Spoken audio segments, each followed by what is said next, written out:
What's up, Internet? Good morning. It is a beautiful Friday. MJT trying to get things back on track. Although, our friendship is strong.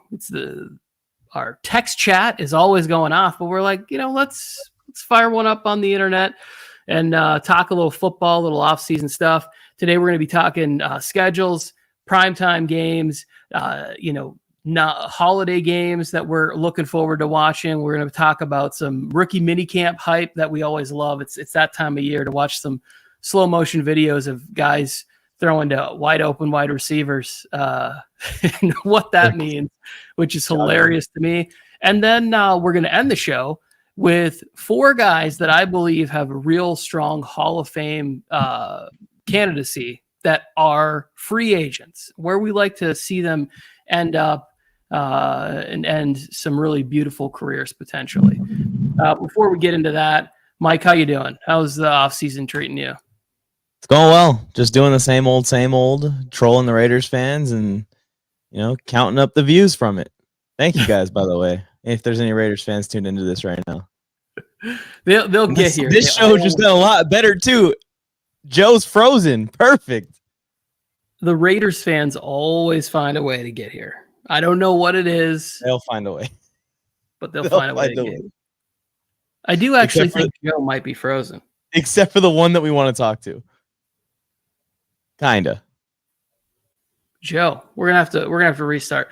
I know how Joe's doing. If you guys haven't seen it, he had like a mild heart attack when the team drafted the best tight end to come out of college football in like 20 years. Doesn't make any sense whatsoever. Since Kyle Pitts, Tony, nobody wanted to draft that guy. Get out of here. What's the funny thing is like how mad he was because they drafted a good player. Like we all remember when he had the meltdown over Alex Leatherwood live, but come on, man. You drafted one of the best players in the draft. I mean, don't be so like bent out of shape. But that is, that's a Raiders fan for you right there. I hope that entire time he was trying to respond and just couldn't. He was just talking to a screen that wasn't responding. Oh, he's pissed too because we were all talking before this thing went live and everything was working out good. I will say this, like one thing that I enjoy living in Los Angeles is when you get cut off on the road and then you look over at them and they look over and they're wearing a Raiders hat and you're like, oh yeah, everything adds up. Like it all makes sense now. I completely understand why that person was a jerk. Yes, I mean, sometimes I feel like I'm being followed, but I guess that's the nation's power, right? There's just Raiders fans in every fucking parking lot, Raiders fans on every freeway, at every turn. I look, Raiders fan is there. There's sometimes where I'll see like a Raiders logo or a sticker in the window, and then we pull up, and it's like just a mom with like her 4 kids. I'm like, what kind of Raiders fan are you? Where did you become a Raiders fan? This is bull. She's restocking Raider Nation, but I would say that that's a bigger problem, Mike. That is if you're being stalked by it's one thing to be coincidentally, kind of pulled in front of on the road. It's another thing to be being stalked by an entire fan base and threatened. That might actually require some, legality situations. Let's get into this while we wait for Joe here. Schedules were released. Let's talk about. Well, do you want to talk about maybe your favorite schedule release video? I heard more complaining about the schedule release than I have in years past. Like almost like people are kind of getting tired of certain stuff. But what was your favorite video? I don't know what they're getting tired of, Tony. It's just all fun. All the videos were pretty good. I have to go with the Chargers, obviously, because I'm a Chargers fan, and they just absolutely cook everyone. Every time they drop these schedule releases. But other than the Chargers, the Rams had a pretty sick one. Did you see the Rams one? I did not, no. It was like a GTA style thing. It was like Cooper Kupp and Stafford like driving through all the cities of the teams that they're playing against. It was pretty cool. They had some pretty interesting references on there, like a Back to the Future reference, and they went and time traveled through all the times they beat the Seahawks in recent years. Or they had like a Jurassic Park reference where the eagle was chasing them like in their car, like the T-Rex, but then like Stafford just like puts his arm out and it's like the eagle's tamed. It flies and just like hangs out on his arm Yeah, there was he's pretty been cool learning stuff on there. falconry in the off season. He's just like Caesar and the new, the new Planet of the Apes film, which is fantastic, by the way. I thought it was really good. My wife said it was a little boring, but I don't know. Yeah, it was a great movie. I watched about 15. About 15 of the schedule release videos the other night. I would say that like I really liked the Texans. It's like, or the Titans. If it worked once, like run it back. I thought the callback of they didn't necessarily know the team. It felt a little scripted this time, where they had the callback of like, oh, the team that shouldn't have let go of Kirk Cousins. And it was like the first time it was the Vikings. The second time they did the callback, it was the Washington Commanders. I thought the Buccaneers schedule release was very interesting. It was like artful. It had a very emotional Mike Allstott, who's one of my favorite players of all time. Like, people who don't know me, like, in how I like to watch football, it's like couldn't be more jacked for the Harbaugh era, because that is the type of football that I loved growing up, and we're returning to that hopefully. So I'm very excited about it. And then I want to give one shout out to the Patriots, just because Good Will Hunting is like one of my favorite movies, whether it holds up or you do like it or don't like it. It's just one of those movies I saw at the right time, and I thought it was funny and a lot of heart. And Robin Williams is one of my favorite actors of all time. So those are a couple of the other ones that I took note of that I thought were good. Jurassic Park and Back to the Future is right about where my movie experience and knowledge ends, Tony. So that's why the Rams one was so good to me, because I was like, oh, I can understand all these references. I'm so confused watching them do Jules hunting, whatever the hell they called it. Did you watch Parks and Rec, the TV show? Like an episode, and I was like, this kind of stinks. Because I thought they did an interesting parody of Andy from Parks and Rec. They took Josh Allen into where the new stadium is being constructed. Oh, I saw that one. Yeah, I kind of understood that. The pit, he went into the pit. Did you see the Dolphins one? The Dolphins one was one of my favorite, just because it was nothing. They just said, we're just going to try and play on this speed thing to get out of doing this homework assignment. I thought that was actually really genius, because like they took something that a lot of teams, like you think about the Chargers and some of these other teams that did a lot of production value, and they were like, we're going to have a really good joke. And it's not even like, you could say it was lazy, but at the same time, like, it's just clever. It's like, this is what we're known for. And we're going to get more into talking about the speed when we talk about some matchups that I'm excited to see. But I think Joe's about to come back online. Joe, whenever you get things figured out. Please. Joe, you want to talk about, I've avoided talking about the Raiders' boring snooze fest of a schedule release video, so that way Joe could fill us in on it. But yeah, I think I watched it. I didn't write anything down. I don't remember it. It was just a reminder that the Raiders exist. It was the autumn wind, the narration, right? Like kind of slow and not really. Yeah. It was cool that they included some content creators, though. I will shout them out for that. That's pretty sick. Yeah, they did like weird voiceovers that didn't match up, which is always a little. It's like, if you're gonna do this and you're gonna do like almost like an ADR type session, like just help out the actor a little bit, help them get it right. Joe Morley's back. Joe, did you want to talk about any of the schedule release videos or the Raiders before we move into our first topic? Yeah, the best schedule release came out from the Raiders. I don't know if you guys saw it, that we put it out. Content creators put it out there. It was way better than the one that the Raiders. Oh, I saw that one.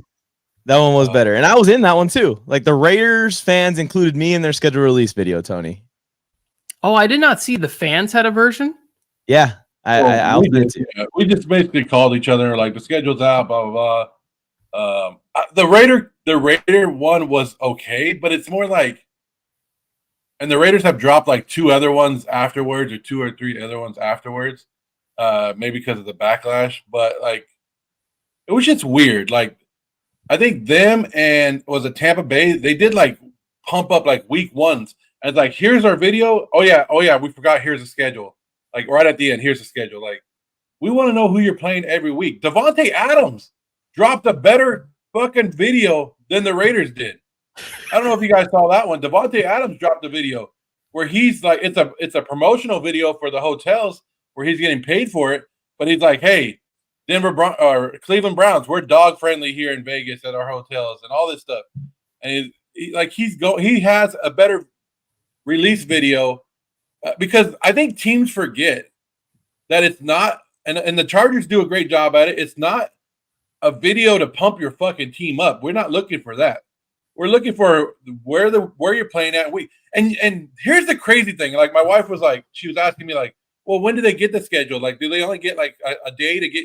I go, yeah, maybe they get the dates that day, like Wednesday morning. Here's the dates, but they know all fucking offseason who they're playing, where they're playing these teams. So you can't tell me these PR departments or these social media departments aren't having these films ready. Like you have 6 months basically to make a video for this day. And that's why I don't like the Miami one. I thought that was cheap as shit. Like, oh, here, it's good. I mean, you can love him and be like, oh, we're a fast team. Oh, cool. Maybe Tyreek Hill's fast too because he's about to have his 10th kid too. God damn. All right. Okay, that Devontae Adams one was pretty good, Joe, because he was almost like welcoming. Like, we welcome Browns fans here. We welcome the Chargers fans here. We want them to come stay at these hotels, but you know that Devontae's just going to cook everyone up come Sunday. He's not going to be so welcoming and nice. Well, what did he say at the end? The only thing that we don't cover, the only thing in Vegas that's not covered is me. Yeah. That's a good line. It sounds like he had a good writers and a good production team, and that's really what you need. A lot of these teams have social media departments, and I think one of the things that makes the Chargers probably a little more superior in this is that they have more access to artists out here that have been trying to make it in different aspects of the entertainment industry, and then you put a lot of time into it, and then you get the right people there. I think that it would be interesting to see them do something different where it is like, I think they could probably get a great cinematographer and shoot like a really compelling, like season script, like sort of a trailer version. I think they could do one of those. You don't want to get somebody dressed up and acting like Nick Bosa and talking the whole time? That was stupid. That was so stupid. But I did like the Steelers one, Joe. Did you see that one where they had to try and make James Harrison laugh, but nothing worked? Nothing worked. James Harrison just looked like a frightening monster the whole time. They're like, and even Russ asked him, like, how'd you get this gig? And he's like, it's because I can do this. He just stares at him. It's James Harrison reminds me of the kind of person that only smiles when he like hurts somebody or he's with his family. Like, I don't think that even if he hung out with like Dave Chappelle and Kevin Hart, like the top comedians, that he would be like super jovial. Just doesn't strike me as a very serious, tough human being. The best one, Tony, I forget which player it was, but he said to James Harrison a joke about a receding hairline or something, and then he like put in there like, for some reason, I feel like you would get this one more than anyone else because Harrison's bald. Yeah. But James Harrison was like, why would I get it more than anyone else? Explain further. It's just. I wonder if there's any outtakes where he did actually laugh, but they wanted to keep the consistency of it going. James Harrison's reactions made me laugh more than the actual jokes. Yeah. I mean, if you get people that aren't real comedians trying to make you laugh, like a lot of times it could be stupid. Could genuinely. Charger fans make me laugh all the time. Oh my goodness. We're going to be great this year. We're the best team ever. Hey, that's the best stuff. So let's get the show on track. 14 minutes into the show. Let's talk about like our favorite game, and anybody who is watching or watches this in the future, please put in the comments which game as a fan you're most excited to go see. We'll start with Joe. How about you?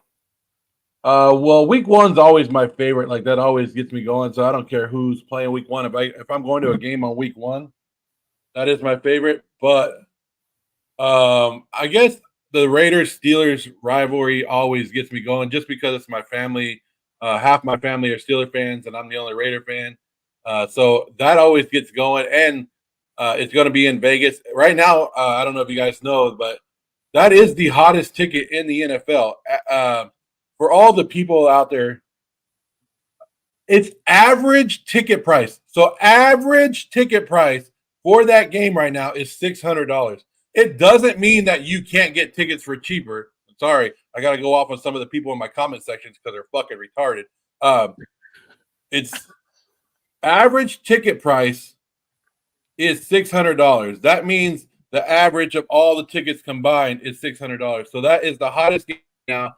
And I was in the building of that game last year, week 3 for the Raiders, and it was crazy. And the Steeler fans travel well. You guys already know that. Steeler fans travel better than probably any other team in the NFL. And when they got those yellow flags going, it's insane. I just want to see the Raiders be able to beat them down in front of all those fans and see them walk out sad. But that's always one of the games that I'm always looking forward to. And I was looking for the dates. It's October 13th, but Raiders Steelers is the game I'm really looking forward to this year. They don't live rent free in my head. I just want to say that they just keep coming up. But Raiders fans will also tell you, Joe, that's why other teams come in and invade the stadium is because the tickets are so expensive. But the Steelers fans have to pay for the flight and the ticket. The Raiders fans just have to drive a couple hours. Just saying. I don't want to hear no. Raider fans are paying for 8 games. They're not paying for one game. I could pay for. I don't live in Vegas. I got to fly into Vegas or drive into Vegas every time. You're talking about one game. If you're only spending your money on one vacation day, then it's worth it to go to Vegas. All of y'all are going to drive into SoFi Stadium a similar distance and invade SoFi week 1 and brag about it all year while the entire sea of Allegiant is red when the Chiefs come or the Broncos come and it's orange. Actually, since we're on the topic, before I say my favorite game, Tony, I am going to the Raiders-Cowboys preseason game just to prove a fucking point. And just walk around there and just show all the Cowboys fans here in one of the first games of the season invading Allegiant Stadium. So that way the next week I have plenty of ammo and I'm going to have an iPad showing all the Raiders fans. You're going to a week ago. Game? A Cowboys-Raiders preseason game. At a preseason game. Yes. Wow, that's great content, Mike. Invasion of Allegiant Stadium without even having to try by the Dallas Cowboys. So that way, the invasion at SoFi Stadium, they'll play it up on the big screen. I'm going to get into my connections at SoFi, play the Cowboys fans in Allegiant to counteract the Raiders fans in SoFi. This just in, Cowboy fans invade Raider Nation in a preseason matchup. This just in, the entire Raider Nation are a bunch of hypocrites. But anyways, Tony, my favorite game, probably because we're going to go to it. Well, I'm hoping that we can find a way to go to it together. And also, I'm just a big guy of just seeing all of the great quarterbacks play. And I also kind of want to go to a Jets game this year, even though the Chargers aren't playing them. But I got to figure out the way to do that. But I want to see Joe Burrow versus Justin Herbert in person. Don't know how often it's going to happen. They're coming to SoFi Stadium this year, so I definitely will be at that game. I'm excited to see that game. Forget what week it is. You remember what week it is, Tony? It's kind of in the middle of the season, right? It's in November. That's my game too. I circled that one as soon as I found out who the opponents were going to be and knew that it was going to be at SoFi. Yes, I will be in attendance for that. And week 1, I'm one of those people where I went to the Chargers Raiders game a couple of years ago, and I think that it's just one of those games I have to go back to every year, no matter what, to start to slowly chip away at this idea that Raiders fans overwhelm. If the fan base is really going to build, there has to be a commitment to making sure that we get out to that game every year when it's in SoFi. So I didn't make it out there last year for that one. I will be in attendance this year, week 1. Powder blue. I might paint myself like a Smurf. As much powder blue as I can bring to the stadium, I want to do it. Also, Harrison brings it up in the chat. I'm going to North Carolina. See the Panthers and the Chargers with David, so I'll be there for that one too. Also, Tony, I don't know if you noticed this, but me and Rose have been thinking and been talking about it because she's tired of having to pay so much money to just breathe air in the area of SoFi Stadium. We might go on some road trips because we were looking at the prices of tickets just to open up, and I'm sure they could get even cheaper as the season goes on. You could go to a few games with your flight for the price of one game with the parking and the food and the everything at SoFi Stadium. So I'm eyeballing that. I think I'm going to go to that Panthers game because by then the tickets will be $20 to get in. And then Chargers at Broncos was like $60 for the cheap seats. May pay a little extra to sit a little bit up closer and personal. I want to go to Mile High too. That'd be pretty cool. And they're playing in October. I think October 13th or so. So it won't be freaking frozen like last year when they played there on New Year's. And then I was going to pitch this to you, Tony. Would the family be down for a road trip to Arizona for a Cardinals-Chargers game maybe? So we talked about it. It really is going to depend on what school is like at that point, right? We're going to have our oldest will be in college, so hopefully situation will be figured out. I saw some prices just under $100 in the hundred section. I mean, that's amazing. Yeah, no, we thought about just making a trip out for when the Super Bowl was there, just to go and like hang out, and do all that fun stuff. It was also just like a chance to get out after being locked in our house for like 3 years. Could help with the wheelchair, with the broken leg. Okay, now this will not be about our teams. Harrison, what's going on? Missed talking to you in the chats here. Well, I was just surprised that Mike actually found a place to buy Panther tickets. Like, I thought they gave those away. Like, well, I won't be buying them until like the day before because I know that the closer the game gets, the more desperate they're going to get people in there. Weren't Panther tickets like $5 last year? Like for one of the games. On game time, they had them for like $2 a ticket at a certain point. Like you could just walk right up and be in the action. It actually kind of looked like a COVID-filled stadium, even though it was. But you like, not to get off topic, but you do have a point, Mike. If you live in California or even Las Vegas, maybe it is cheaper to go to one of these other stadiums. I do the same thing with baseball, like with the Dodgers. It's cheaper. I can fly to Denver, sit behind home plate, watch the Dodgers for 2-3 games, fly back, and my whole hotel tickets and food and everything was cheaper than buying home plate tickets behind Dodger Stadium. It's wild. It's wild. So it's and like, I have a little bit of an advantage too. Know a lot of people around the country. So it's like I know people in each city. So I could get out of the hotel fee. It's really just like, oh man, we're at a spot here where I can go to a football game for the same price as my freaking Wingstop order here in LA. I should probably go. At this point, does anybody even sit in their seat? I mean, I don't sit in my seats at a stadium. Like if you just get in the stadium, you can walk around and do your thing, right? Yeah, technically. In the stadium. I don't break rules, so I tend to sit. I don't break any rules because I take my citizenship in SoFi Stadium very seriously, and I don't want to get any kind of punishment from them. Oh, because the Chargers really love you, Mike. They've been reaching out to you every day. Yeah, what I need is a. Oh, Mike. Bring all these other fake ass fans in. Bring a real fan in, Chargers. I think I cussed too much, Joe. Like Megan Thee Stallion. I gotta censor myself. I guess Megan Thee Stallion cusses a lot. What the hell? You have she shakes her ass. Should I get up right now and do some twerking? You should definitely not. Viewership can't go down much more than it is right now, but I'm sure that would send the rest of the people away that are watching it. Let's talk about our favorite holiday game. Thanksgiving, Christmas. I'm going to start this one. The game that I'm really looking forward to, Thanksgiving, Thursday night football. We get Dolphins, Packers in that spot where it's like, it's that time of year where teams are going to be jockeying for position. I think it's the Bears and the Lions both play that day too. And if they were to lose those games earlier in the day, then all of a sudden they have a real shot.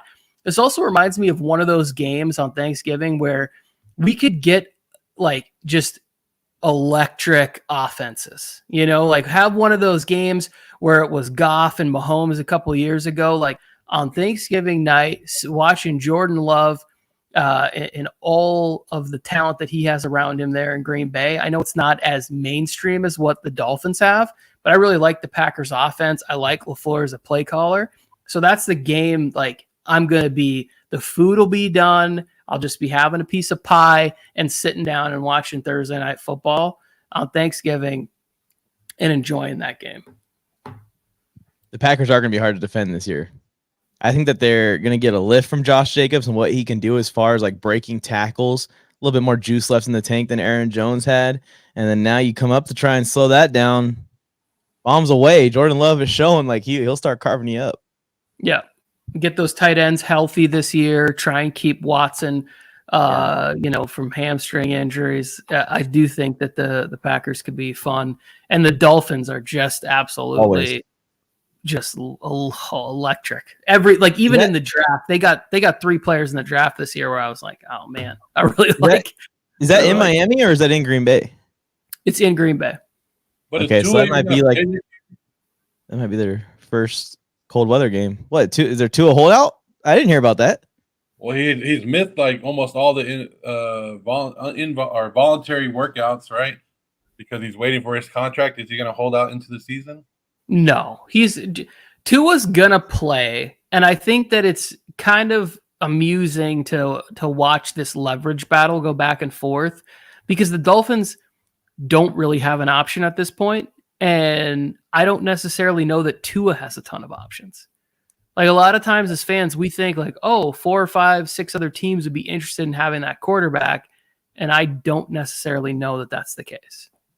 I just better see all of these Tua over Herbert clowns that are always in my comments celebrating when they pay Tua as much as Herbert. I just want to see it. I better see it. Better see no complaining. Well, they gave up talent for it, so it's going to happen. You have a favorite holiday game, Mike? I do. Well, I have 2, but I'll give you my favorite one because I kind of want to go to it and see CJ Stroud versus Aaron Rodgers on Halloween. Bet you didn't expect me to shout out Halloween. Thursday Night Football, October 31st. The Jets are hosting the Texans in New York. That stadium's always cool on holidays like that, especially when the Jets fans get in there are rocking. You're going to see costumes up in the stands. I think the Texans fans will also travel to that game, especially because the Texans schedule, I'm sure we're going to talk about the best and worst schedules like we were saying earlier in the show. Their schedule kind of sets them up to be having a very good record this year going into some of these games. And I think that A-Rod versus CJ Stroud, once I think that we're going to see this. We're not going to see A-Rod versus CJ Stroud again if A-Rod can make it to this point in the year. Is an opportunity that I'm thinking about going out there. We have some family in New York and seeing it because I saw the lowest ticket price, cheap seats right now because it's Thursday Night Football, $45. Just pisses me off because there's no way I would ever the parking is 3 times that price at SoFi. Yeah, you can find cheaper tickets at SoFi like on game day, but again, the stadium is just so huge and you're so far away. Bodo just brought something up about the Steelers schedule that I have a feeling we're going to get to in our next topic. Joe, favorite holiday game before we start talking about some of the more... It's the newest holiday. Well, it's always been there, but Black Friday, what the hell are you guys talking about? None of you guys are going to bring this up. The Raiders and the Chiefs, 10 in the morning for us, right after Thanksgiving. You wake up, get that damn leftovers out, and you watch the Raiders beat down the Chiefs on another holiday. And there's a reason it's called Black Holiday because the silver and black will be out there. And they should just give the Raiders every Black Friday. They should just give it to them every year from now on. Please, no. I mean, what do you want me to say? You want me to get excited about the Giants and Cowboys again on Thanksgiving? Everybody's tired of that damn matchup. Why does the NFL keep trying to push that shit down our throats? Nobody gives a damn about the Giants and the Cowboys, especially with their ugly ass uniforms that they came out with yesterday. But God damn, I'm tired of it. And then Mike is like the old-fashioned NFL player. Aaron Rodgers. We're done with Aaron Rodgers. He had his chance last year. He blew out his Achilles, and the story's over. Nobody wants him to finish the story like Cody Rhodes. He's fucking done. We just want him out of the NFL. No, you're the only one that hates. I mean, maybe Tony too. 2 out of 3 people on the screen, so I guess this kind of goes against me. But everyone wants to see the legends play, Tony, into their old age like this. I want to see Justin Herbert at 39 years old still doing it, still balling. I don't want to see him blowing his Achilles out like Aaron Rodgers did. How come I can't root for a legendary player of the game to have a good finish to his career? It's the same as Brady. Everyone started hating Brady when he moved to Tampa Bay, and I became the biggest Brady fan ever in that point because I just wanted to see a good ending to the, like you said, to the story, Joe. Why are you rooting against it? Why are you rooting for sour grapes? Why are you rooting for sending this guy into podcasting before he wants to go? Well, Bodo here. The NFL recycling the same damn storylines. When you have a bunch of young players in here that you could be pushing, and you're pushing Aaron Rodgers still. CJ Stroud. It's Thursday Night Football. It's not even like it's like the main slot or anything. Well, that's what I'm saying. Like the same thing I was pissed off about week 1. They put Jets and 49ers when they could have put the rematch of Detroit Lions versus the 49ers on Monday night, week 1. It's the Aaron Rodgers story that nobody wants to listen to. See, I disagree because I think that you can get a ton of eyeballs because Aaron Rodgers is so controversial, right? And I think that when you get a polarizing player like that and you have a chance to put him back in the same situation that happened 365 days before, you're going to do that. I think it's actually kind of not great for the Jets to be starting in that position, but it's going to be fun. All week 1, that like, there's not a time that I get more excited for. And I'm glad that they put a game on Friday too. Like, just keep giving us football. It's fantastic. This is what I like. Joe, I gotta ask. What did you think of the Undertaker's return at WrestleMania? Oh, I thought it was stupid. Oh, did you? You looked like you liked it a lot in the live reaction video. We're talking about wrestling, Mike. That's what we're trying to turn the NFL into. It's already pre-planned and everything. We're trying to turn my favorite player is on week 1? Leonard Floyd. Oh my gosh, bro. There's another one, Tony, that we didn't talk about that I wanted to bring up that I was deciding between. But they're giving us a Christmas gift, and I know I'm kind of riding the CJ Stroud bandwagon. What Joe wants me to do against another young, phenomenal quarterback, the defending, reigning MVP, Joe, Lamar Jackson. Can you get excited for Lamar Jackson, CJ Stroud on Christmas, at least? I think both the Christmas games are money. Like, I think they did us a real favor. What is it? Steelers and Chiefs is the other one? Yep. Sorry, kids. Dad's got one eye on the TV and one eye on you guys rapping. As long as it's not Russell Wilson starting for the Steelers, it could be a good one. He just went on this long rant about how he hates all the old QBs. He wants to see the young guys. I say Lamar Jackson, CJ Stroud, doesn't even crack a smile. Not even a grin. But he's never been a fan of Lamar. I think CJ is like the guy that he wishes that the Raiders would have got last year, but he's never been a fan of Lamar Jackson. Nope. All right. I won't buy him some flowers. Copyright coming in hot.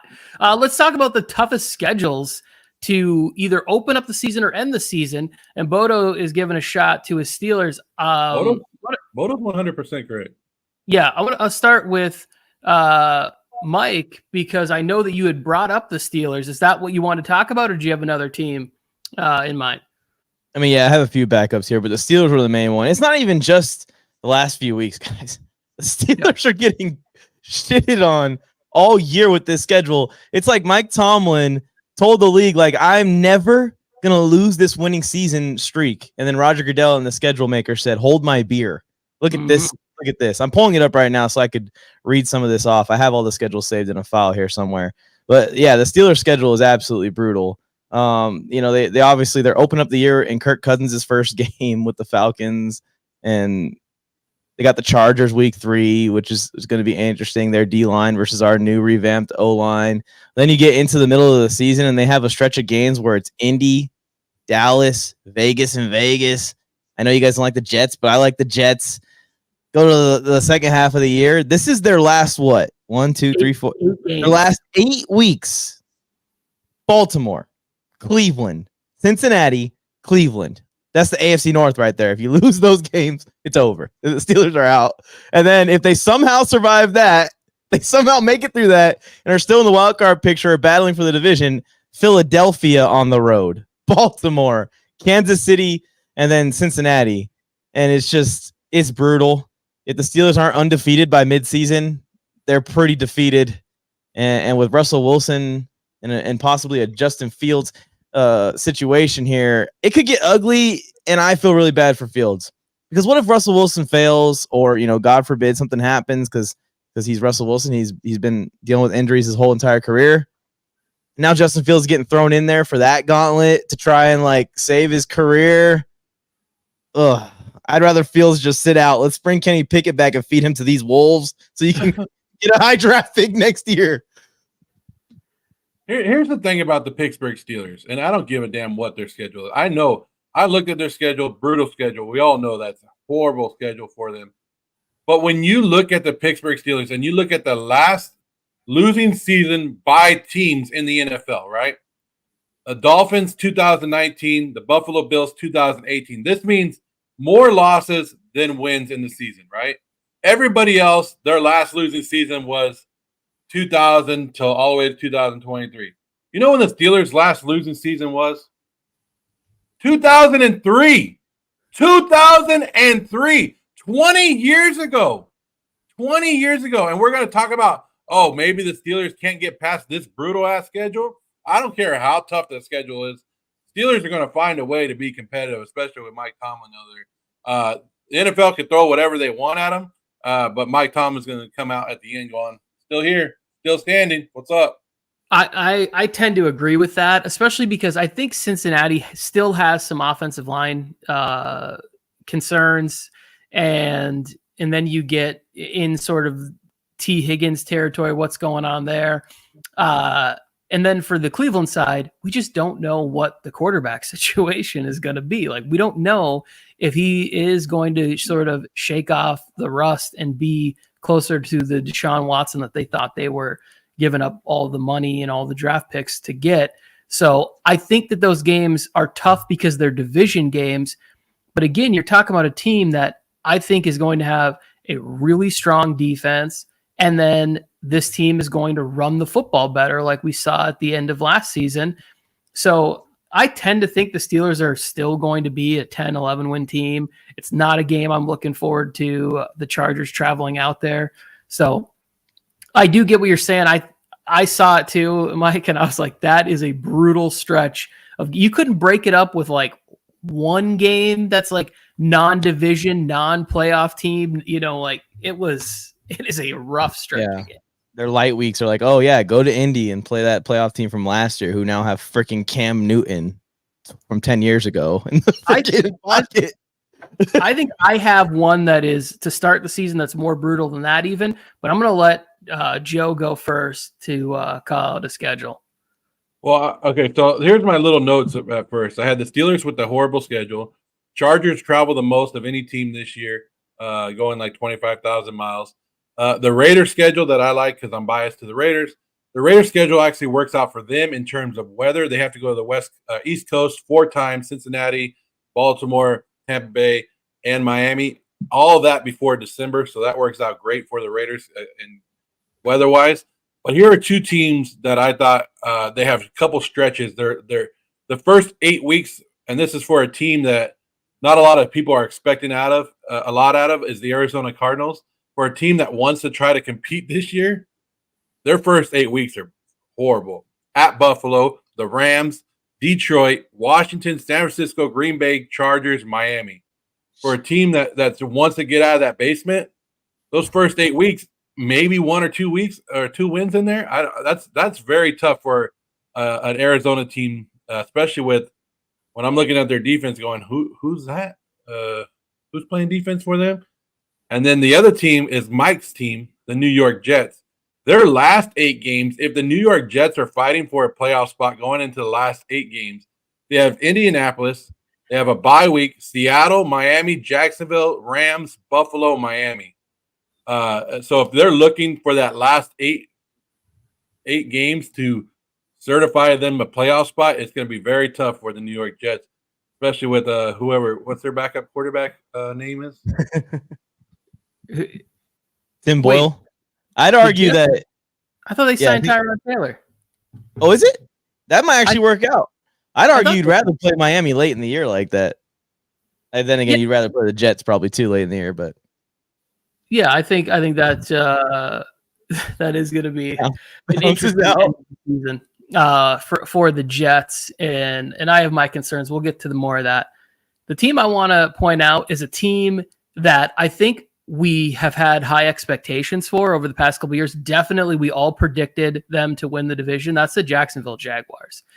This coming into this season, I think is a real teetering point for Doug Peterson to sort of figure things out. I've had some questions about the moves. I know I'm not a GM, and so I don't have the credentials to question Trent Baalke. But if you look at the way that they messed with the Jaguars, so three of their first 4 games are on the road. They go to Miami, then come home against Cleveland, go to Buffalo, to Houston, and then come home for the game against the Colts. Then after that, go to London for 2 weeks. They're going to be at home for 2 of the first 7 weeks of the season. And I know that London is their home away from home type of a situation, but it's still not the best situation. Even though I do think they went 2-0 in those games last year, it's just a brutal way to start the season with all teams. Even the game against Indy, you say well, Anthony Richardson's unproven, but it's a division game that you have there at your place against a team that I think is pretty good, pretty physical, added Latu to that defensive line that I thought was pretty good last year, gets even better. So I look at this thing for the Jaguars. It's they could be headed into week 8, week 9. And it's what's the deal? It's 3-4 are the Jaguars. Is Doug Peterson on the hot seat middle of the year? Did they give Trevor Lawrence the contract? Is that starting to look like something people are debating or regretting, even though all of that conversation is always nonsense and ridiculous to me? I think that could be sort of the conversation for the Jags in a tough spot to really sort of surge forward, take that leap we thought they were going to take last year. It's pretty wild. They somehow got the Jags going to London, but the Chargers still are traveling more. Jaguars. How is that even possible? And Bodo put it in the chat here. He's asking about 5 games outside the states being too many. And what about the poor people that work at concession stands? Do they get paid when the home game is taken away? First of all, I would like to see more international games, honestly. I want to see them go the other direction. If the Chargers got a game in Japan, I might consider coughing that up and going just to experience that. That would be pretty sick. I think they should go and try out some other countries like Australia, who just hosted a WWE event recently that went absolutely insane. And there's other countries that love sports and they just love the spectacle of the NFL being in town. And then the whole thing about poor people losing their pay, I mean, that's a part-time job. You shouldn't just be relying on concession work on the 8 home games each year. Yeah, I don't know if I want to get into people's economical stances on this, but I will say that I'm not as big of a fan as the exporting of NFL games, because it does seem sort of greedy by the NFL to do these, to have teams in such a physical sport having to sacrifice and be far away. Like the Jaguars to be away for 2 weeks to me seems not great, even though you get the argument where it's oh, well, the second week they clearly have the advantage. It's we don't know that. That's only 1 week, or one sort of sample size that we've seen of them staying over there for 2 weeks in a row, I believe. So What if I pitched adding one more bye week to the season to make this possible, to where you get a bye week after you travel overseas like that? Yeah, I'm in favor of a second bye week, even with a 17 game. If they go to 18, there absolutely needs to be a second bye week, because it just starts to feel unfair what we're asking these players to put themselves through. Uh-huh. And then, I know a lot of people say just stay off the internet, but just to go to the internet after one of these games, and you have people that can barely tie their shoes telling you that you suck. It's what's wrong with you people? That's me, by the way. I can barely tie his shoes, Tony. It's everybody. I was listening to a great interview with Zaire Franklin, who I think is very entertaining and has a real nice future post football. He was talking about, he remembers when, before he was in the NFL, and he's like, I was saying the same thing to a lot of the players, like, and people that I felt like, organizations that I felt were ruining my team, decisions they made. He's like, so I get it when they say that kind of stuff. He's like, just leave our families out of it. And I think like that's a pretty fair request, right? Yeah. Like, this is entertainment. We critique everything else that's entertainment. Like, Quentin Tarantino can make a movie and then people are like, I didn't like Act 2. It really sort of lulled and fell asleep. This is not one of his better movies. It's like, oh, I'd like to see you try and do a better job than that. But that's the fun. That's kind of what we're doing here. So are we ready to go to the next topic? In the movies that I film, I couldn't even make it to Act 2. Tony, what if the family members are pouring ice cold water and freezing temperatures on people? Then can you go at them? Is there a pass there? Yeah. I mean, technically, really, you can pretty much do whatever you want. I'm just saying, like, for me personally, like, I like to try and keep this mostly positive, especially for like the public platform of what it is. You know, like, privately, we talk shit about people, and there's no way none of us could do the job. None of us, but we talk like we could, for sure. Yeah, that was another thing. I was actually going to bring a clip of it, but Chase Daniels and I think Dan Orlovsky did something similar where they put out what a rookie playbook looks like, and like one day of install, whatever it is. It's like, if any regular human thinks that they could handle that job, they are insane. They like, I can't even talk to them. I cannot talk to them if they think that they could handle that. And that's just the play call. It's not even like having to get there and deal with the stuff. It's like just knowing the play and getting your teammates lined up and then assessing the situation. Like, get out of here. You couldn't do it. Different language. It's like learning another language. Hey, you guys hear that bullshit about the NFL schedule makers looking at Taylor Swift's schedule to set up the Chiefs' schedule? Have you guys seen that? I have not seen it, but I wouldn't put it past the NFL because, again, the international games, the holiday games, the money grab with Netflix this year, they are all about broadening the reach of the amount of people that they can see. And if Taylor Swift is bringing as much attention and eyeballs as they were getting, then yes, they are definitely going to try and look at that and figure it out. Like, it's smart business. Yeah, so I guess there's 14 games that she can attend this year, and that they did. And then there's a couple that she won't be able to, but 14 games that Taylor Swift can attend. If you're a Chiefs fan, looking forward to that or whatever. I don't know. That's like half the Chiefs fans now. But like that's the thing is, like, the bigger the game, the bigger they can make the game, and the more money they can get.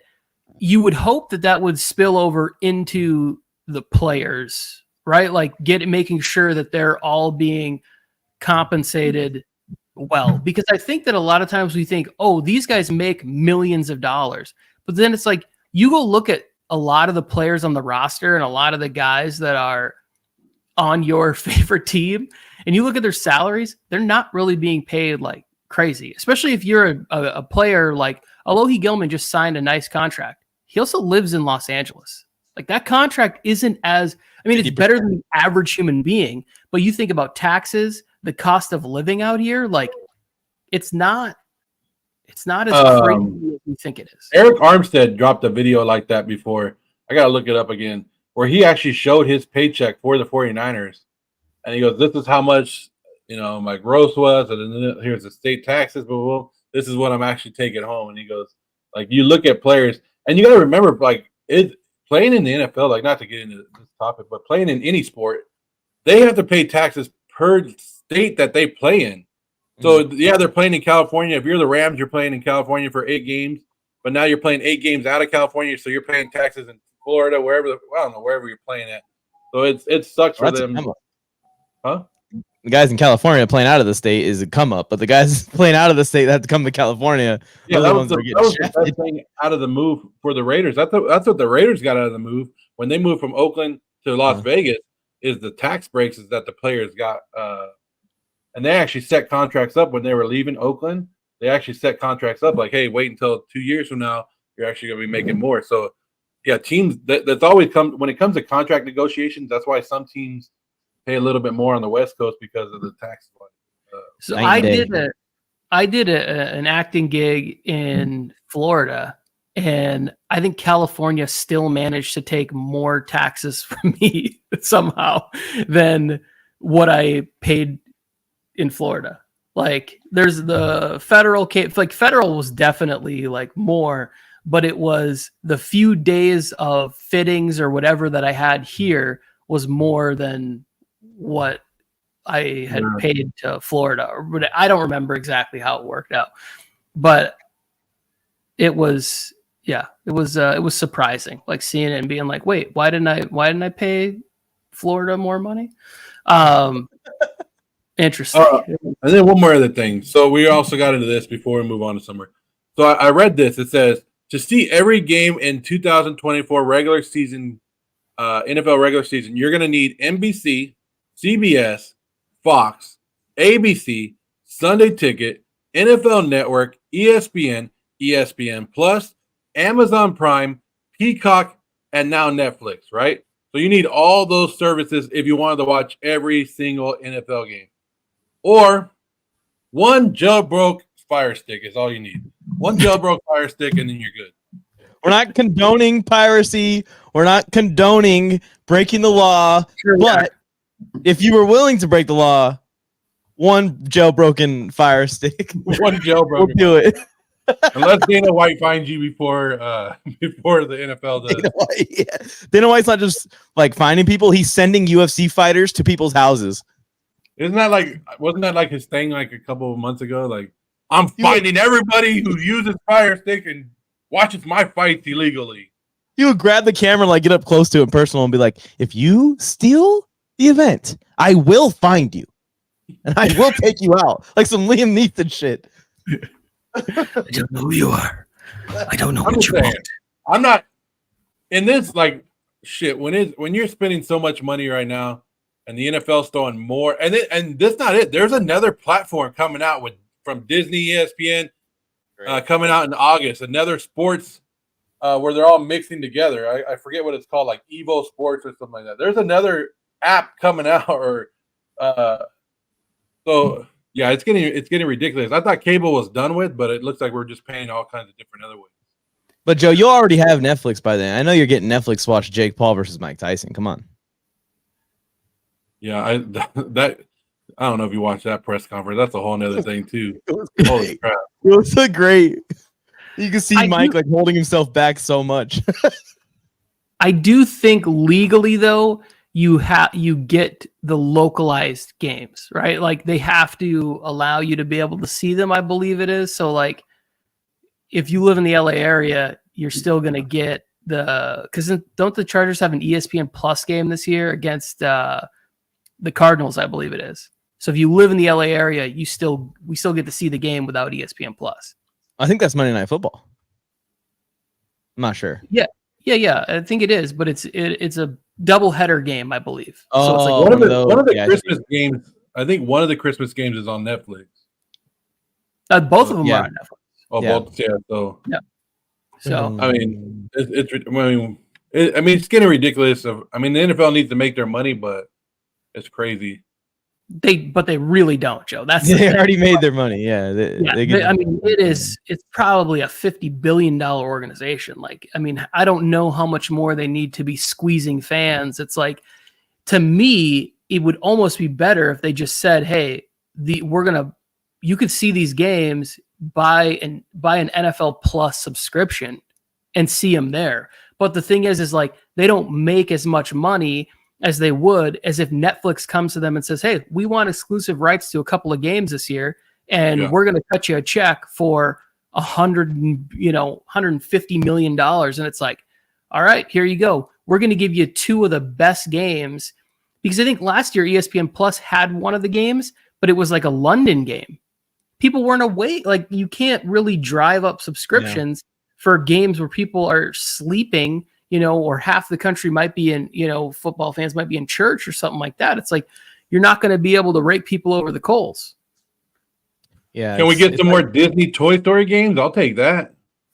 It would help a lot if they just didn't double dip, like you're saying, Tony. Like we have to pay for cable or YouTube TV, which is basically cable, basically the same thing, and Netflix and all these other things, and Amazon. And all these other things.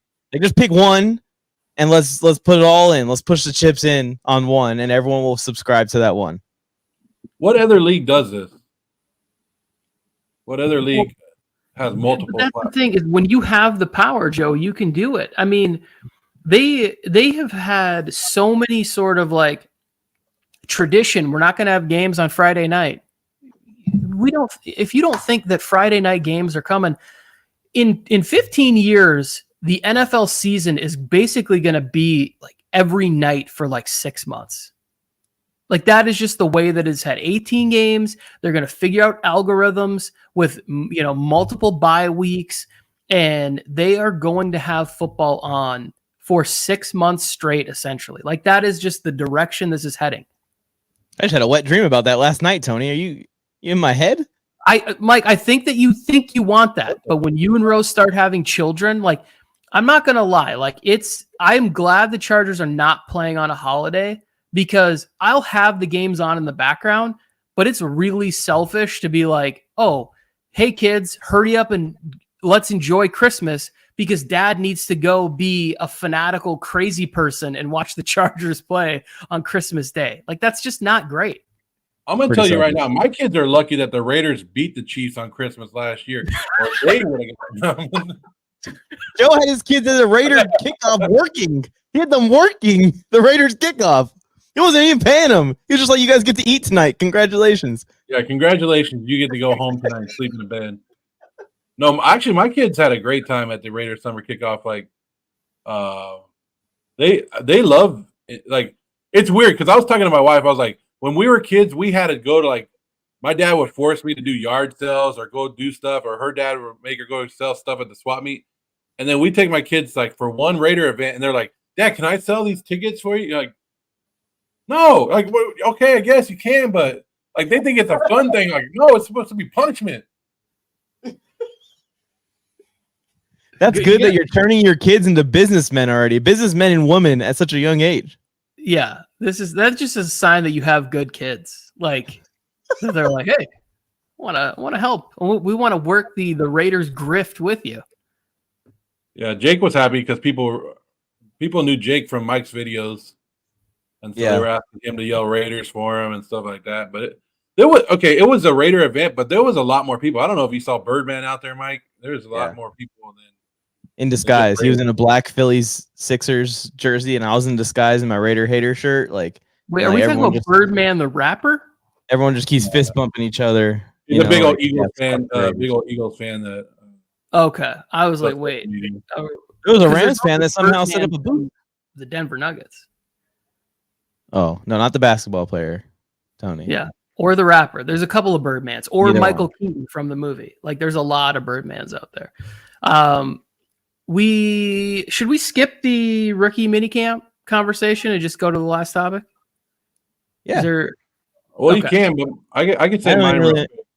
All right, let's go real quick. Also, if you're in the chat, this is not to be mean. This is to talk about the absurdity of the overreaction that people have from the rookie minicamp videos. Joe, you can lead us off on this topic. My overreaction is the craziest damn thing that I've seen, and it's the Patriot fans. Crazy, already dismissing Drake May, like saying he's the worst guy out there. We knew we shouldn't have drafted him, and that Joe Milton is going to be the starting quarterback by the end of the year because he has so much talent. Is that his name, Joe Milton? I don't know. Yeah, Joe Milton. You're right. Yeah, look at his arm. He has the greatest arm. He's going to beat out this guy. Come on. Really? You took Dre Make at number, 3 overall? His name is Drake May. I don't even know his name because I don't even care about the Patriots because they're going to suck this year. Like, if you want, does it matter who the quarterback is for the Patriots this year? No. But you're going to tell me that Joe Milton is starting? Then there's something even wrong, really wrong with that franchise, and everybody should be fired. If Milton is your starting quarterback at the end of the year, you take Elliott Wolf, you take Gerard Mayo, and you take that whole damn building and you trash it, and you bring in all new people after that. Joe, you didn't hear that's a new strategy? Draft the quarterback super high and then just slowly work his back up into the lineup. Holy crap. I think Dre Makes at my door right now. Or he could be the Atlanta Falcons and just bring every damn quarterback into your building after giving $100 million away. So I think that if they don't start Jacoby Brissett, it could be a real issue for them. Like just keeping the team feeling positive and moving in that direction. Like I think Jacoby Brissett is a quality, like he's a startable quarterback in the NFL. Like they can win some games with Jacoby Brissett. If they start trying to force Drake May, or in this case, Joe Milton onto the field, like it could get really bad, really dark for the Patriots. But I just think it's funny that from a couple of rookie minicamp videos that any fan would have that opinion formed already. Like that's insane to me. Well, I mean, Jacoby Brissett is a top 36 quarterback according to Chris Sims, right? Better than both Raider quarterbacks. So I didn't even know Jacoby Brissett was on the Patriots. I didn't even know that. Yeah, he's returned home to the place where he was drafted. I need to pay attention. Brissett, Tyrod Taylor, I'm not even paying attention to this crap. Yeah, Jacoby Brissett, I think, was told that he would get a chance to compete for the job, even though he knew they were drafting somebody that he was going to mentor.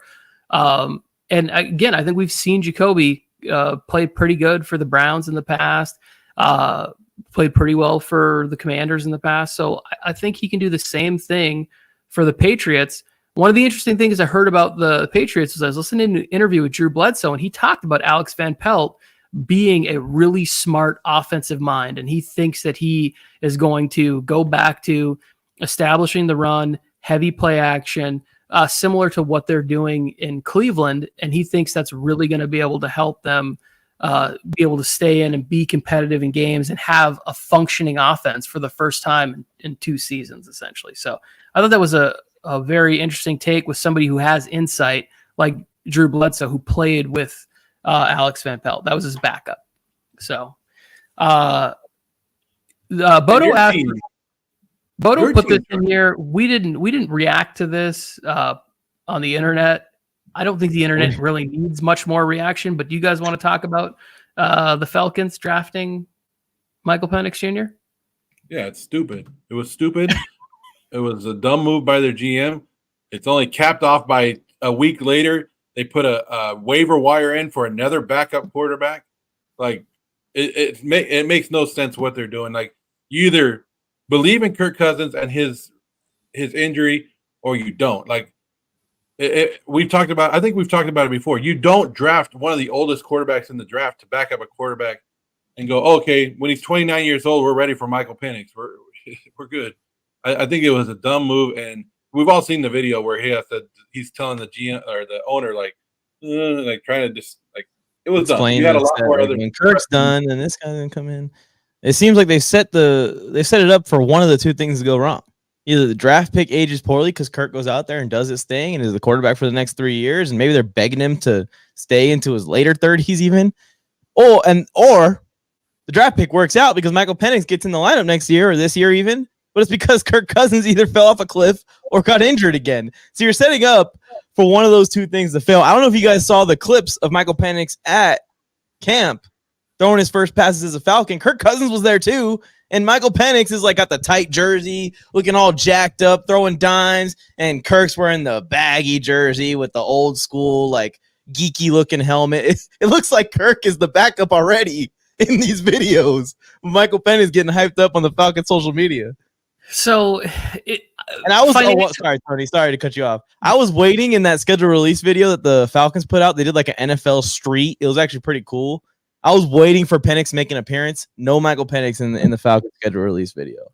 Well, good, because they need to keep the ship together. Because I think, like financially, I think the move is irresponsible. But I do think in practice, it is good to have the future of your team on your team. I just don't know that I would have made this decision that they made, especially when I thought that they still have Taylor Heineke, right? Like he's a plenty good enough backup. And I do think that Heineke's one of those guys that they'll be able to, towards the end of preseason, move to a team that needs a professional backup quarterback. And Heineke will be, playing for Green Bay or something like that. I'm not sure who Green Bay's backup quarterback is, but I could see him being moved to a team that needs it if they deem that Michael Penix has enough command to be the backup on game days. The interview with Kirk Cousins on Bussin' with the Boys that came out yesterday or the day before, I listened to it right away because I've always been very intrigued by Kirk Cousins. As somebody who's a fan of Michigan sports, I watched him at Michigan State. I didn't think he could have the type of career that he's had in the NFL, and he proved me and many other people wrong. So it's like, I think that Kirk Cousins is going to be fine. He's going to be the starter. Mike's over here talking about him losing a swag contest with Michael Penix. No shit, he did. Like, it's not, that shouldn't even be factored into any of the evaluations whatsoever. So I think the Falcons are a good team that I will probably predict to win the NFC South this year. And Kirk Cousins. When they asked Kirk Cousins, they said, would you have signed with the Falcons if you knew they were going to draft a quarterback? And then, like, his face was like, he stopped for a second. He's like, I don't talk about hypothetical questions. But you could tell, like, yeah, no, I would have gone somewhere else. I would have fucking gone somewhere else. But you could have just said no. You could have just said no. I don't really care what the draft pick was going to be. I came here for Kyle Pitts and Drake London and list the players. Bijan Robinson. So it's interesting that you brought that up, Joe, because in the interview on Bussin' with the Boys, he talks about how it's very important for him to live in reality. And the reality is they made the draft pick. So, like, I do think that privately people are willing to discuss hypotheticals, but for him to publicly discuss a hypothetical and then start a controversy with the fan base that he has not endeared himself to yet, like, all of the fans were so happy they got him.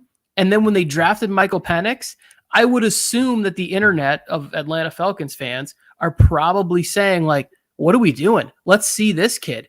Like, it's more exciting for him to be our quarterback than it is for Kirk Cousins. I think they should be focused on the exciting thing would be winning football games and getting the ball to Kyle Pitts. I don't care who the quarterback is. The generational talent, Kyle Pitts. Yeah, it always works out, Joe, when you draft tight ends super high with one of your first picks. If you're looking at fantasy football, go no further than Atlanta Falcon tight end, Kyle Pitts. I will say Kirk.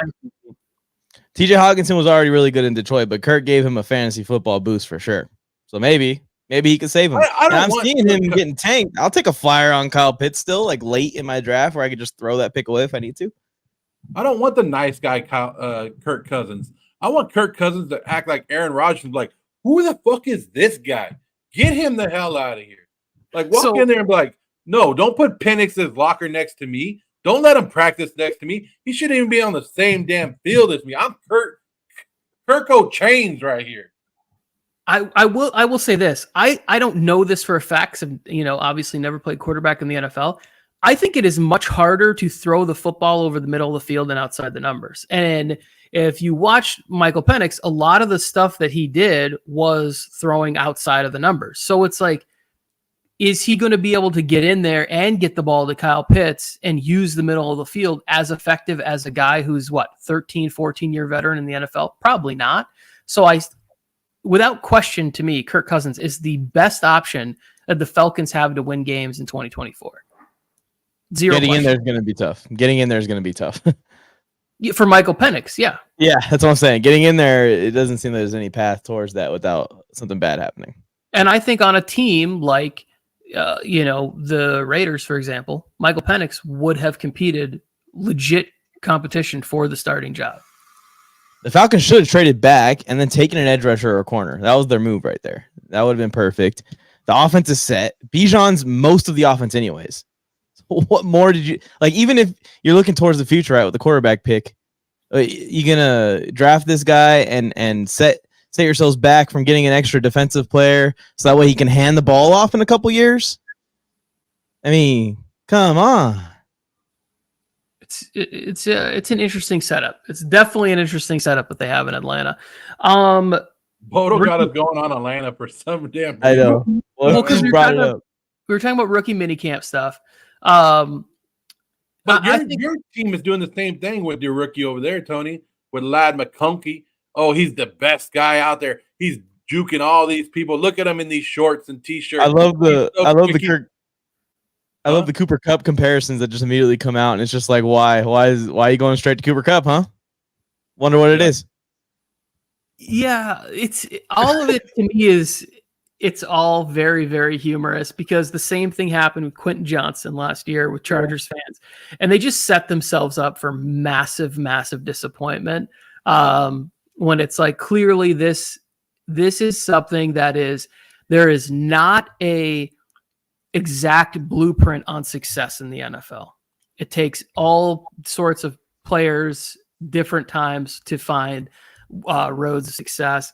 That's why the player I want to talk about, because I saw a couple of videos, and I think you guys were the first ones to send it to me, it was the Xavier Worthy dropping passes at Chiefs camp. Hell yeah. People going, oh no, we got another guy with the dropsies. It's like, it's the first practice. Like, he's going to be Let this one happen.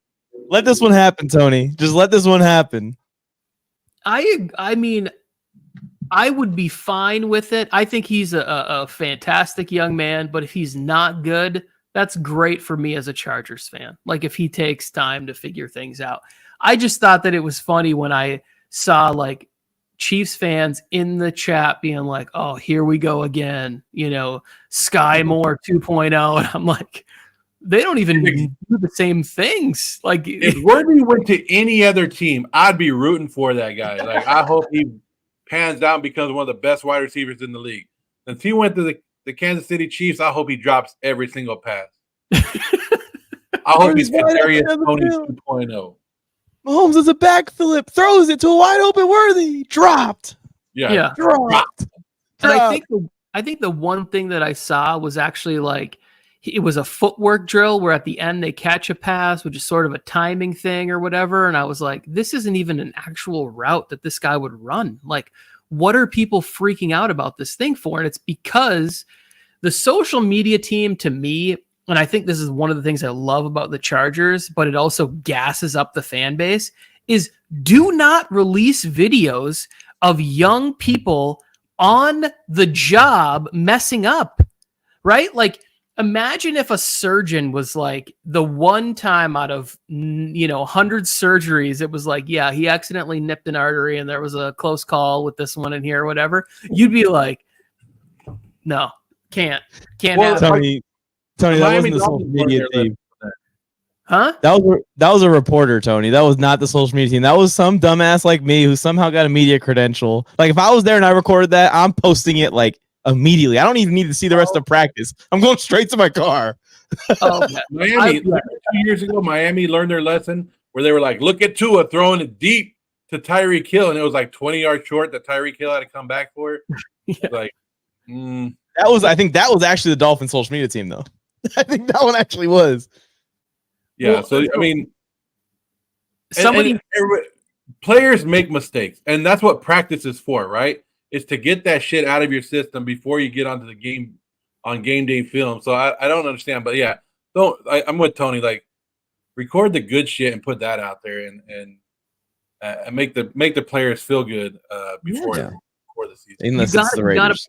Gotta pump up these players. Like, the Chargers social media team has a video of Joe Alt blocking somebody who would never block, and they're like, look at Joe Alt manhandle this middle schooler or whatever. It's like that. The fans see that shit. That guy was like 5'1", like 120 pounds, and big old Joe Alt 6'7" is manhandling. I'm like, they're like, look, he's gonna dominate NFL, and I'm like, is Mike on the practice squad or what the hell is going on? That was me. Yeah, that was me. Yeah.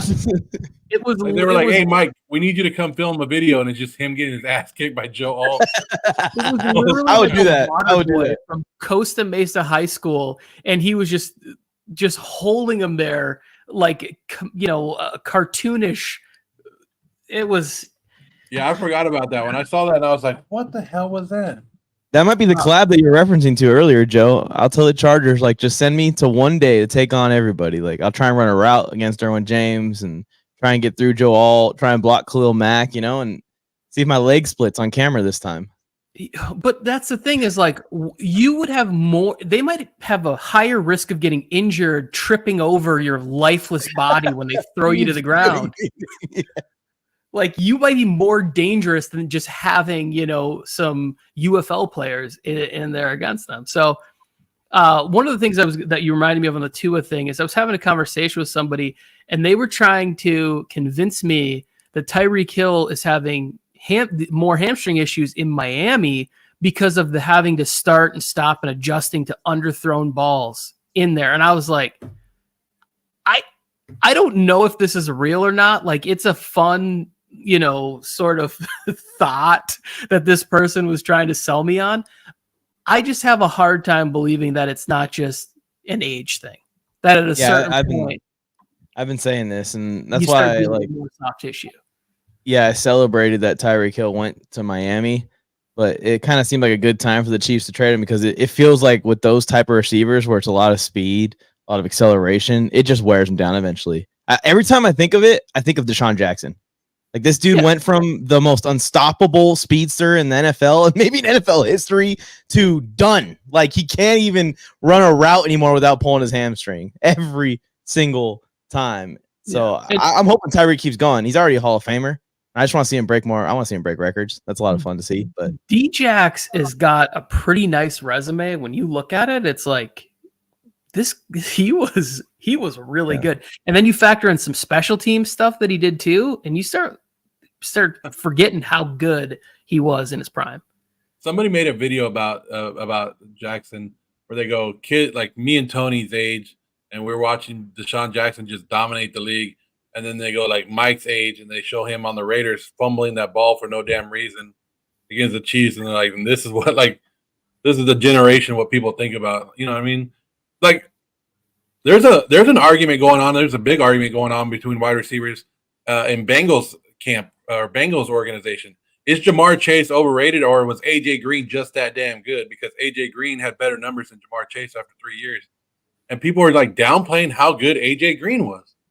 So I think it's just part of the generational gap that we have here. I talked to somebody who's a little bit older than Mike, and he was telling me that Larry Fitzgerald was a slot receiver. And I was like, I can't help you. I really can't help you if you think that Larry Fitzgerald was just a slot receiver. Well, Kurt Warner was the reason Larry Fitzgerald is great. Oh, and the other fucking 20 quarterbacks that he had 100 receptions and 1,400 yards with. Larry Fitzgerald is one of my favorite underrated players. Like we don't put him in that same class when we talk about like the Randy Moss and Calvin Johnson stuff. But Larry Fitzgerald was a phenomenal football player. You probably enjoyed that Packers game, huh, Tony? That Packers playoff game up the middle. Yeah, I don't know what you're talking about, but yes, I don't know why I would have enjoyed that so thoroughly. One more rookie I want to shout out just because he looks like a freaking monster. We were talking about swag with Michael Penix. Did you guys see the clips of Xavier Leggett looking like they got Sean Oakman out there running routes? This guy is fucking huge. Like DK Metcalf is big, right? But this guy just looks extra big. He looks. It's funny that you say that because he's like 20 pounds lighter and 4 inches shorter than DK Metcalf. But there's sometimes people just look like they're created as avatars in a video game. I used to talk about this with Kenneth Murray all the time. Kenneth Murray looked like he was created in a lab. It's always like, once you get out there, how do you play? Who's in a dependent position like wide receiver? It's like, really, I know Harrison isn't in the chat anymore. I was going to say I know Harrison isn't with us anymore, but I don't want. He's not deceased. He's in the chat right now. I have a lot of really high hopes for what I think Dave Canales can do and what the offense can be better at this point. So I'm excited for Xavier Leggett. I think he can also maybe help out with Jonathan Mingo's elevation. And if Adam Thielen's still on the roster, I kind of like what the Panthers. I mean, don't get me wrong. It's a 4-win team, but like more compelling than they were last year. More competitive. I just want to get the guy from Joe Dirt or the Waterboys assistant coach to interview Xavier Leggett. That's it. Yeah. That's what we're missing. And like I say, almost naked, yeah. I went down there that deer field there, and I caught that damn ball with my right hand. That home is where you make it.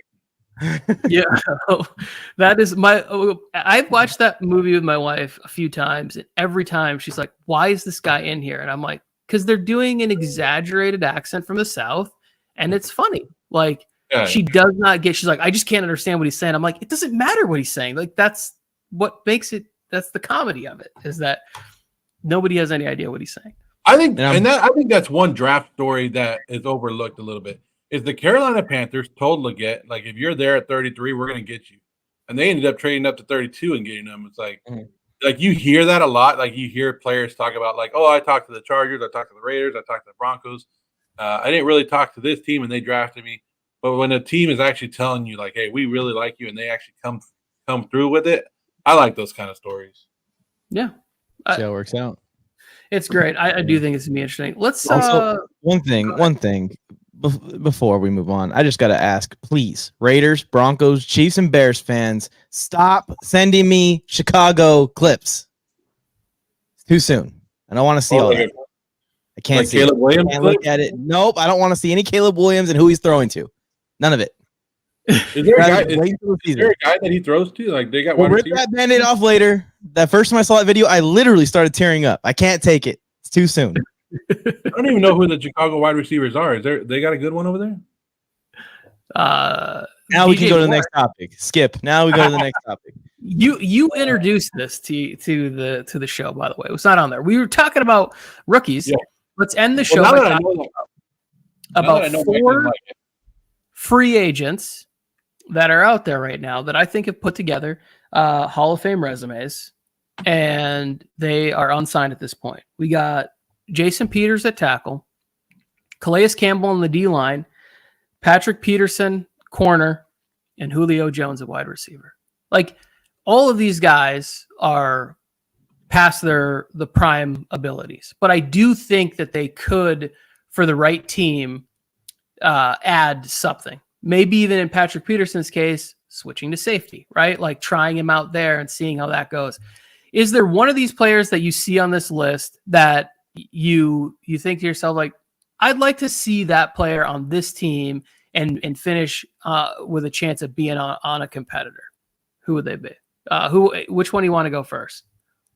Well, I'm just saying Julio Jones doesn't need to be on any team. When they were calling him number 80 on the Eagles last year, number 80 for the Eagles made the catch. Like, you dropped from fame right there. Well, my pick was about to be, what if we send Julio back to Atlanta? Finish the career out there. He can be like not as much of a feature in the offense. Just be an extra guy that helps with these young guys. Drake London's obviously going to be the number 1 there, but Julio and Darnell Mooney could combine together to fill out the rest of the receiving core in the passing game. I think that'd be a good spot for him. He's got the block, like I said, most of the time. Bijan Robinson is going to be the engine. So I think the good fit would be to send him back to Atlanta. Also, Joe, other than Julio, y'all could use all these players. I'm just saying. I do like that. For me, Julio, it would have been to go to Buffalo, like, and figure it out there. Like, he can be in a room where he can help at that point, but then he also has the ability to play for something. I know a lot of people are down on Buffalo. I'm not one of those people. I still think the Bills are going to be really good. Joe, which one? Which one? What? Is there anyone that you want to shout out? I mean, I always like Calais Campbell just because of his size. I mean, 6'9", and put him on the defensive line. But where I'm trying to think of like where a good fit for him would be, I have no idea. Like in my mind, like at the beginning of the season, I was like, oh, maybe he can come to the Raiders and we can put him on our defensive line. But there's so much that he doesn't have anymore. I don't know. Patrick Peterson, it's probably time for you to move more to safety position than the actually cornerback position. And I think last year I read somewhere where he was like reluctant to do that. Like he really didn't want to move the safety position. But I think in the right, he should talk to some of these guys that have made that move. And because I think out of everybody that you listed, the 4 guys that you listed, I think he has the most that he could teach these young players. And it's hard to play secondary in the NFL, especially now with the new rules and stuff like that. So if you can get somebody like that on your team that is willing to teach the young guys and move to position, and you saw it with some of these great cornerbacks late in their career, Rod Woodson, Charles Woodson, and where they moved back to safety, and they actually made him a better player and helped their young guys out too. Yep, that's why I want to see Patrick Peterson as a late addition add to the Chargers. That's going to be tried out at safety. Excellent choice. People forget Patrick Peterson was a freaking monster in his prime. He's another one where it's like you just kind of forget about him. Like we were talking about AJ Green earlier. This guy was if not the best. I mean, if you take Darrelle Revis off the board, it's hard to beat that. The best corner in the league. And one of the best partners in the league. I think in his prime and what he had to work with and the coaching and everything, like I would put him up there against any of the players we've just named. Like I do think Patrick Peterson will be in the Hall of Fame someday. How about one more, Tony? Stephon Gilmore to the Chargers. That's perfect right there. Let's get him in here. He can be a little extra sauce in the secondary, Joe. Wouldn't you be pumped if the Chargers signed Stephon Gilmore? Yeah, I mean, why not? I mean, we saw how great that other Patriot acquisition worked out for you guys a couple years ago. So far removed from Gilmore and the Patriots. That's not a Patriots acquisition. That's like y'all saying that Khalil Mack was a Raiders acquisition. Like I know a lot of people are like, oh, Gilmore did great for the Cowboys last year. He did, but there was also many times where you're like, ugh, he's showing your age a little bit too. So, here's the next free agency stage is June 1st. So we're almost there. We're May 17th right now. Remember, a lot of teams get a lot more money come June 1st from the contract that they kick back. I know like the Raiders will pick up another $24 million.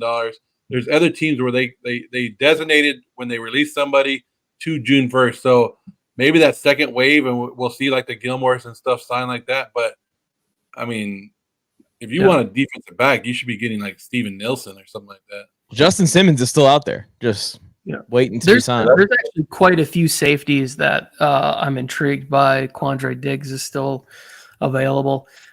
I'm going to go with Jason Peters to the Bengals just because I would love to see Orlando Brown, Trent Brown, Amarius Mims, and Jason Peters are all like 6'7", 6'8", 345-pound human beings. Like, I just want to see the four of those guys in a photo together because they're all just like massive human beings. Like, to me, that's interesting. Plus, I do think that the Bengals, have a little bit more protection. We need to keep Joe Burrow healthy. Like, I just want to see the career play out naturally. I don't want to have a situation where it's like every year Joe Burrow's getting hurt. That's just not fun and entertaining. Like I'm going to buy tickets to that game. And if I end up watching Jake Browning versus Justin Herbert, I'm still going to enjoy it, but I'm not going to enjoy it as much as if I get to watch the going back and forth in that game. Like one of the best things I watched last year, even though Lamar Jackson didn't have a great game, was watching Lamar Jackson and Herbert compete in the Chargers-Ravens Sunday night football game. I don't know, Tony. Last time the Chargers played the Bengals and Joe Burrow faced off against Justin Herbert, he got blown out. He did. Remember that great play Michael Davis made up the sideline on Jamar Chase? That lucky interception that he made against... That's one of my favorite interceptions ever right there. A little gift from Jamar Chase. It was like a movie where angels in the outfield type stuff. It was crazy. He had a touchdown, honestly, on that play. But yeah, if they did that, Tony, the O-line should just stop trying to block for Joe Burrow and they just line up in a modified formation where they just kind of huddle around him. Two of the guys put him on their shoulders. Two of the guys just blow people over in front, and they just kind of just carry Joe Burrow forward. Or maybe can they put Joe Burrow on their shoulders and then he can throw a pass from up there? It's like a platform throw from 7.5 feet in the air. The only way they can sack him is like a Jenga tower or something. Might as well try that strategy out because just dropping back in pass pro is not working. Yeah, I just like him to be healthy. again, all four of these guys, I believe, have a legit shot at going to the Hall of Fame. That's going to wrap up the show. We'll be back next Friday again, 11:15. We're going to try and be like clockwork with it. So if you enjoyed here hanging out with us and having fun, consider subscribing to the channel. We know there's so much competition out there. Whatever you enjoy, we hope that you have a great, fun, safe weekend. Put some positivity onto the internet for your favorite team or players or whatever it is. Is there anything else you guys would like to say before I hit this end stream button? Do I look like Cowboys. Daniel Jones when I do this? Yeah, you do. Do you Cowboys, look like Raiders. Daniel Jones, you Jones. just see that picture? I didn't see it. We haven't talked about the Giants, but I think that is a real messy situation. But Go they got ahead, him in the new ugly uniforms, and he's just staring at the camera, looking like an I absolute. don't get those uniforms. We need to talk about next week. Will be a topic on the show. New uniforms. Just all uniform talk. Just all uniform talk. We'll do some heavy We uniforms. could talk about that. We could talk about the NCAA football game that's coming out and the ridiculous prices they just threw on there. We're Like, too old you for want to video pay? games. You want to play players for name, image, and likeness? Well, EA Sports just got us on that game. When the young whippersnapper on this show is saying we're too old for video games, Joe, we're too old for video games. Oh, So- yeah. Speak for yourself, Michael. Anyways, my final sign off is Cowboys fans. I'll see y'all preseason week 2, Las Vegas. Let's march into that stadium. Let's show them who's boss. If I knew you didn't need that for tax purposes, I'd tell you what a waste of money that was. Joe, you good? I'm always good, but yeah. Awesome. Appreciate everybody hanging out with us today. Again, have a great weekend.